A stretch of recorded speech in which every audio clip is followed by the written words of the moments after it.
Quel est le temps que tu as envie de protéger?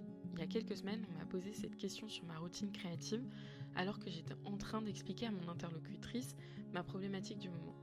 En gros, j'adore écrire et mon activité consiste essentiellement à aider les solopreneuses et les indés à déployer leurs médias, que ce soit en conseil édisto, pré-production de formats audiovisuels, rédaction, etc.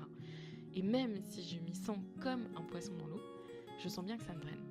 Parfois, au détriment de ma propre création pour la piscine. Et c'est justement en ayant ça en tête que mon interlocutrice m'a posé cette question. Quelle énergie tu as envie de protéger? Et surtout, comment tu vas t'y prendre? Depuis, le moulin à eau a tourné et voici les premiers éléments que j'ai identifiés pour ce faire. D'abord, je garde le mode ne pas déranger par défaut sur mon téléphone. C'est clairement un oldie, but a goodie for sure. En deuxième, je bloque des créneaux dédiés à ma veille et à ma créativité. Pendant ma discussion, en fait, j'ai compris que la piscine, c'était comme une cliente à part entière. Alors, de la même façon que je bloque des créneaux pour les personnes que j'accompagne dans mon agenda, j'ai recommencé à prendre des rendez-vous avec moi-même pour brainstormer, faire ma veille, écrire, etc.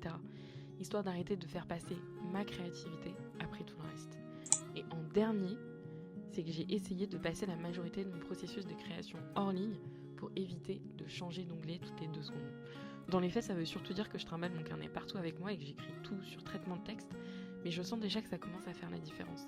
Et pour le reste, je continue à expérimenter, on verra bien ce que ça donne. Et toi, tu me dis comment tu protèges ta créativité? Je te dis à très vite au bord du bassin.